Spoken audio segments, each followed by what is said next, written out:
Well. Happy Friday. It is a brand new day, but it is the end of the month of July. This summer is flying by. We are here, July 31st. I cannot believe that July is over today. Like, this is the end of July. So, where has the summer gone?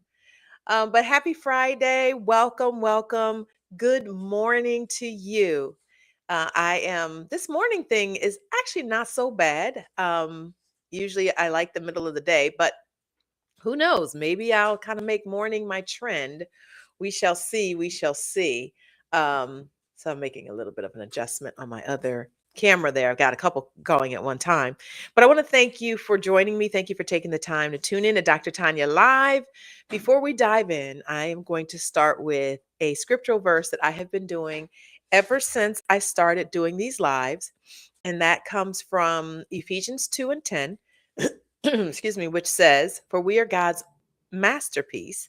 He has created us anew in Christ Jesus so we can do the good things that He planned for us long ago." So that's good news to me. I love that He has good things planned for me. I love that He's got good things planned for you, and that those good plans are based upon the way that He's made us, which is as a masterpiece. It's like you're like a piece of art to God.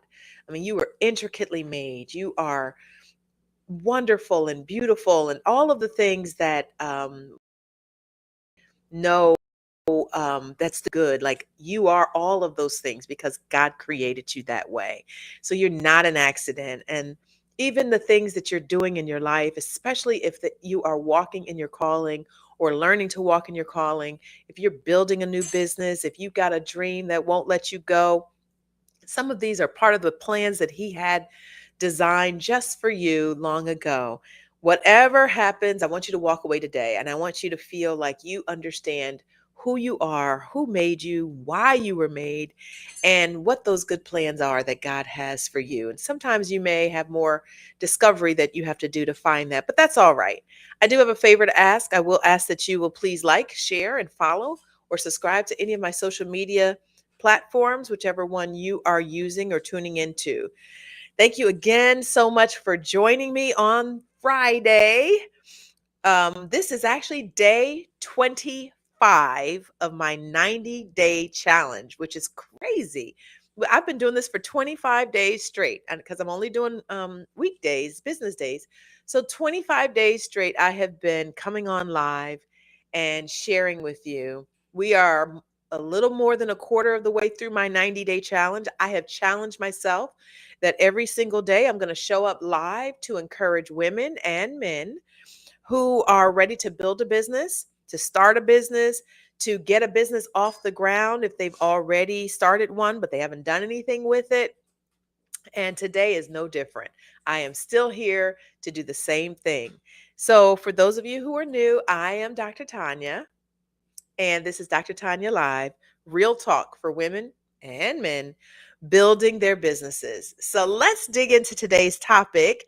Our topic today is your first 90 days. So yesterday, if you didn't catch yesterday, you should definitely go on and watch yesterday. I always leave them on my social media, the full replay.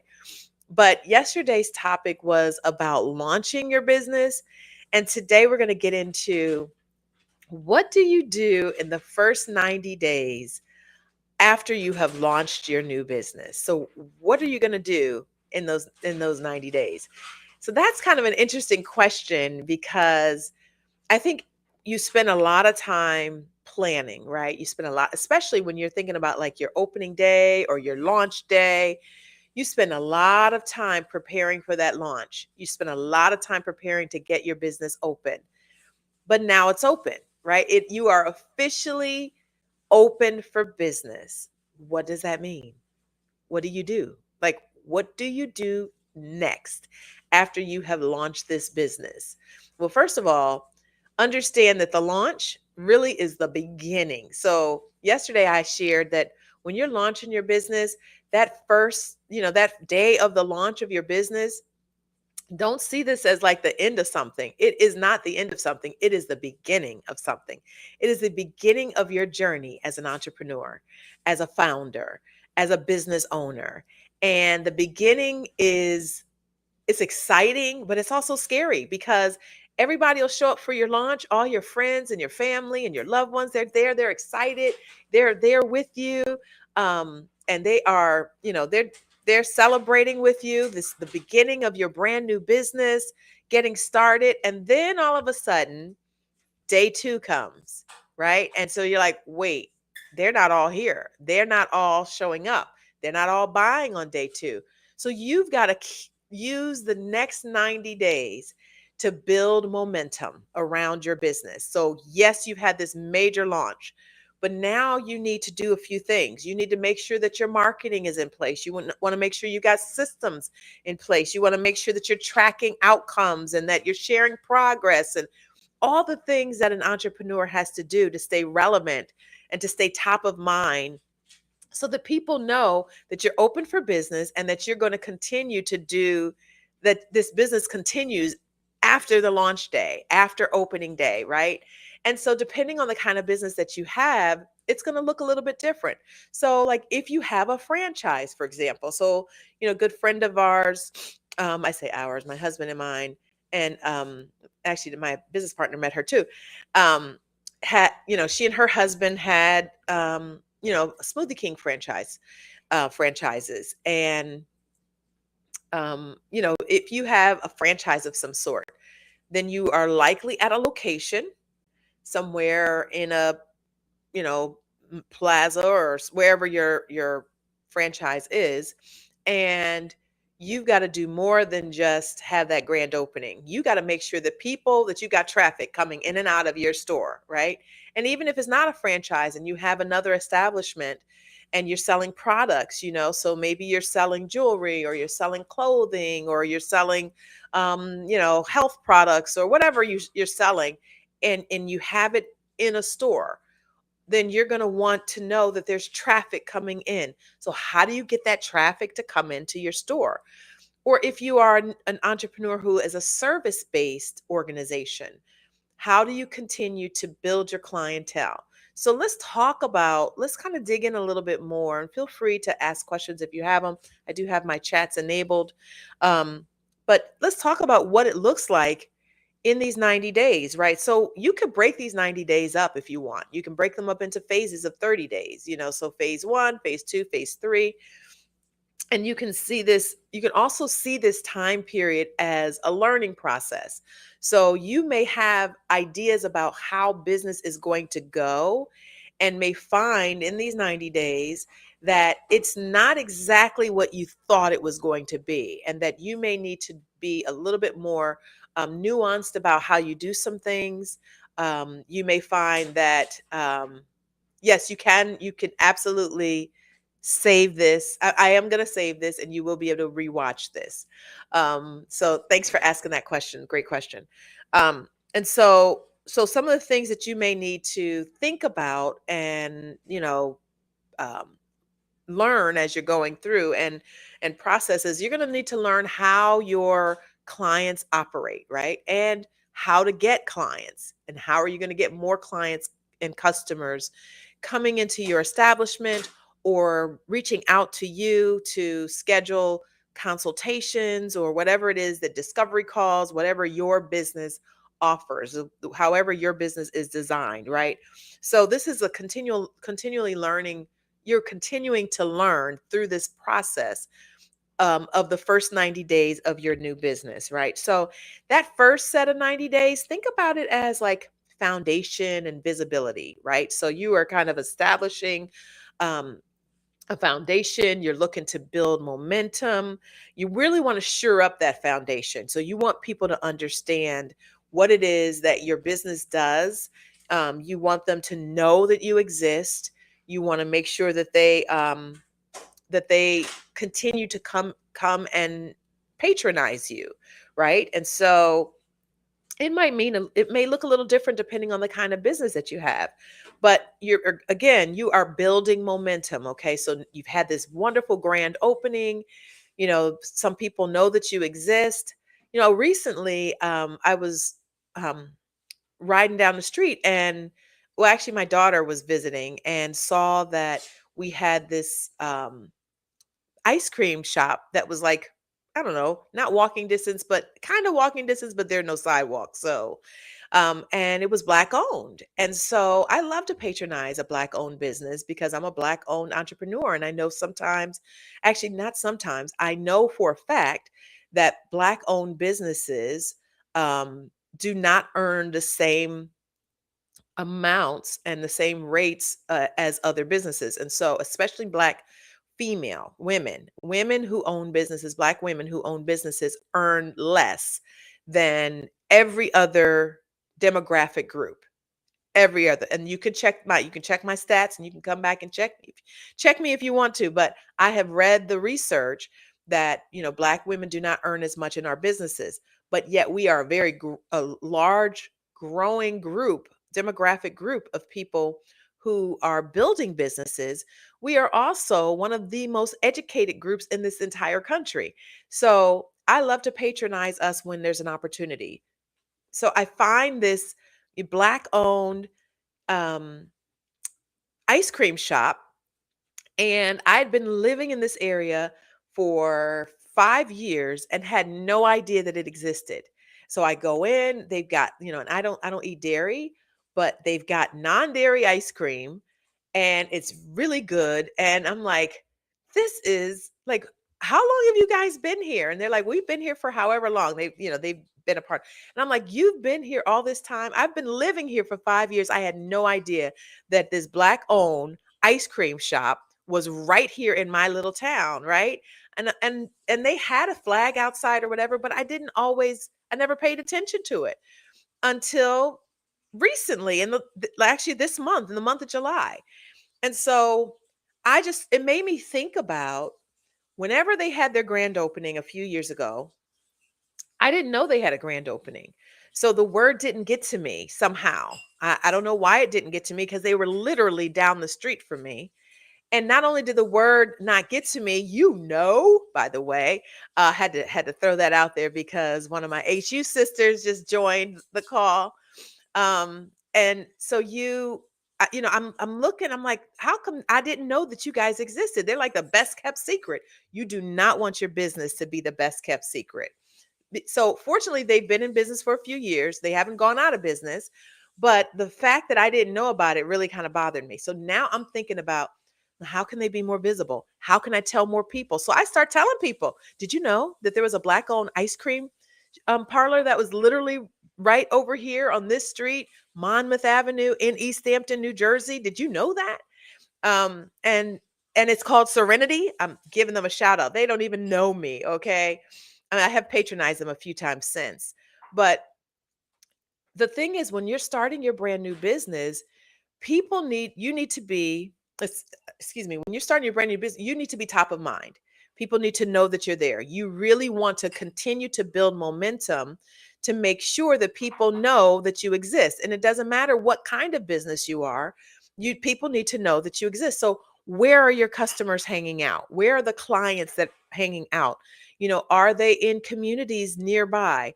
Are they on virtual communities? You need to know where they are so that you can reach them. So for some reason, even though we lived literally down the street, they did not know that we existed. Well, they hadn't reached out to us. We didn't get any kind of correspondence in the mail or anything that said, hey, stop by. They're literally like right near the closest CVS that we all patronize, the gas station that most of us patronize. And it's like, hey, we could also be patronizing this place. And so, yes, now you can go to this place. It's not that far. Um, and so that first 90 days, you really want to build your momentum here. So think about, like, depending on, how well you did on opening day, you're also going to want to think about, like, how much, if you are a product based business, how much inventory do I need to have on hand? How should I be, how often do I need to either develop or create or build or purchase more inventory depending on what type of products you are offering? Um, do people outside your area even know that you exist? Now, maybe you're a service based business. So you're going to need to make sure that you're going to have to court your clients. So, one of the things that I learned early on in business when I first started the business that Dr. Erica and I run together, I learned that it takes months to get a new client because you have to court them, and by courting them I mean you need to spend time with them getting to know who you are, you getting to understand what their needs are and how you can meet their needs, and depending on the kind of client they may have several layers of approval before they can say yes to you. So we do a lot of business with school districts. So a teacher may say, "Hey, I love the work that you're doing. Let me introduce you to my principal." It may take 2 weeks for you to get introduced to the principal. The principal's like, "Oh, this is great. I really think the other schools need to get involved. Let's meet with all the principals," right? So now we're having a conversation with all the principals. They get to decide, they're like, "Oh, we need to go to central office to get approval." Central office says, "Yes, you can do this." Oh, but we've got to get the board to approve. So now they've got to wait for the board meeting, which only happens once a month. And so it could be 2 to 3 months later before you actually get a yes for a client. Now, if you have no clients in your pipeline, and you haven't built up, clientele yet, you may be waiting months before you can ever get paid. And then once you render the services, for us, we can't get paid until we've rendered the services. So once we've rendered the services, we now have to wait another month for the board to approve the checks that are going out that month. And then we get a check, right? So it might be 5 to 6 months from the time that we initially start a conversation with the school district to the point that we actually get a paycheck. And so you got to also be prepared for that time period. So what are you going to do in the meantime to increase revenue and to bring in revenue when you've got to wait for one client to say yes? And if that one client is only coming on board to do one thing, they just want one training, and I'm just using that as an example, rather than purchasing something that is going to be long standing or going to be something that is going to be extended and you're going to be going back every month or every week or whatever, then you're going to have to think about your business model a little better. You're going to have to think about, like, how can we do this more better? How can we build a pipeline of clients? All right, so now let's move into like the next phase, right? So that's those first 90 days. These are some of the things that you're going to want to think about. So now it's time for you to go into that second phase. And that second phase is about connection and clarity. So you're really going to want to hone in your marketing message. What do people know about you? What do you want them to know about you? How often should they hear your name? Here's the thing that we often don't realize is important when we are new entrepreneurs, is that it doesn't matter how new or how old you are as a business owner, people need to know you are open for business all the time. We still see commercials about, from Burger King or Wendy's or McDonald's or Target or Walmart or whatever. And yet they have been around for I don't know how long, since some of them since I was a child, right? Some of them before I was a child. And yet we still see marketing and commercials about these establishments. So, what does that tell you? That you've got to stay top of mind. Whatever your business is offering, you've got to stay top of mind. So, in that second phase, you really want to hone your marketing message. So, at this point, you've gotten an idea of who some of your clients might be. You have a better idea of what their needs are, but you need to make sure that they know what you provide. So you've got to be clear in your messaging and how you get the word out about your business, right? You also want to listen. You want to listen to what people are saying. Listen to the feedback that they're giving you. Your first set of clients and your customers. Do they feel good about the products and or services that they are getting from you? Listen to what they're saying. Listen to what they say they need. Are they saying that they need something that maybe you haven't offered yet? Should you be adding some new things to your list of offerings or products? Maybe you should. So you've got to pay attention to what they're saying and have some clarity around how you get the word out, what you say about what you do, making sure people know that you are the solution to their problem. And you got to be clear about that message. Um, look at the data around how your clients are buying. So if you are a t-shirt company, if they get one t-shirt, are they good? Is that going to keep you in business? How then can you do some bundles? How can you work with, groups and get the word out to groups who would purchase, like, family reunion groups love to have, tons of people show up with the same t-shirt. Classrooms and schools, summer camps, whatever. Um, Look at how you might be able to bundle or package some of the products or the offerings that you have so that your clients keep coming back for more. So it's not enough for you to just sell to them one time if it's not something that's a reproducible item. So one of the things that I learned when I sold Mary Kay Cosmetics years ago was that it's an item that runs out. So after about a month, they're going to need more skincare products. And so you have a client for life almost. As long as they're using your product and your product works for them, they're going to keep coming back to you for more. And so sometimes think about what are those products that you might get that require that they keep coming back for more. This is a part of your business model. So in those first 90 days, you have an opportunity to kind of get an idea of the trends of how your people are buying and using what it is that you have to offer, and how might you be able to provide them with something that keeps them coming back to you.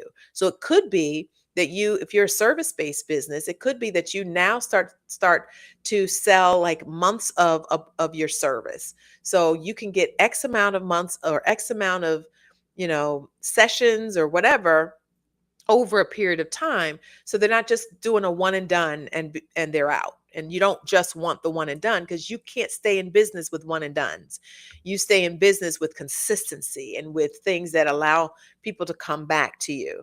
And then we go into that third phase, which is really about that consistency and systems. So what systems do you have in place? What are some processes that you have in place for your new business? How do you acquire clients? So for like, you need to have a process for how you acquire clients and how you acquire customers, from the point that you put the word out to the point that you close the sale, right? So what does that process look like for you, for your business? Do you know what that process is? Is there a clear process? What is the onboarding process? If like I have a service-based business, what is the onboarding process for getting your clients um, to the point of being able to provide them with the service that you provide for them? So, do you start off with a discovery call or a consultation of some sort? And then you vet that client as well as them vetting you, but you're vetting them, you're trying to find out more about what they need. Is there a proposal that you need to put in place for that client? Or do you close them on that initial discovery call right there? And then once they start working with you, what can they expect? So you should have a general idea and a process behind what you do when you get your new clients. And so then, if you are bringing clients into an establishment because they are purchasing products from you, or they're purchasing services from you, because like maybe you have a tax service, right? And so they come in at a certain time. What can they expect when they come in? Are they going to have to wait? Like, if you one of the things that we often will have struggle with, Black women, when we go into a hair establishment, is the length of time that we have to wait. So think about, like, how long are your clients going to have to wait? Will that be a turnoff if they have to wait too long? Or have you worked out a timing so that they come in, they get served immediately? There's something that they are going to get. Like when I go and get my nails done, for example, I never have to wait. She's got a time just so. Every so often, I might have to wait a minute or two while she's getting her last person out the door, and then I can come right in, right? And I never have to sit there and wait 30 minutes or 45 minutes for her to do my nails. That is like a part of some of the things that you want to think about in this third phase of working through your business. So I got a message here. Would you advise new businesses to go back out and to do more market analysis if they aren't seeing the revenue clients they expected? I absolutely would do that. Yes, I would recommend that you go back out. Um, because in this, especially in this first 90 days, you're getting an idea of what it's going to be like for your business moving forward. So as you're building momentum, if you're seeing that nobody comes after your grand opening, then you've got some work to do, right? You not only are you going to need to do a market analysis, but you're going to need to reach out to that market. So once you get a sense of what your market needs and where they are, where they hang out, you're going to need to now market to that audience.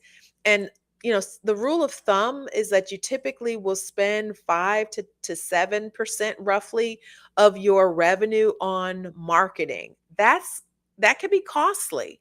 So you also need to account for that as well. Like, how can you do that? There's obviously social media is free. That is a way, but if you're not reaching out to the people who need the service or the business that you're offering, then that's not going to be beneficial to you. So as you're developing this consistency, you also need to have some regular routine. So if you have products, like how often do you need to purchase products to make sure that you have them on the shelf for your clients? That was something I had to learn when I was selling, years ago when I was an independent sales consultant and people would have products. I had to get a sense of what are the products that people are buying on a regular basis and how often do I need to make sure I have them on hand.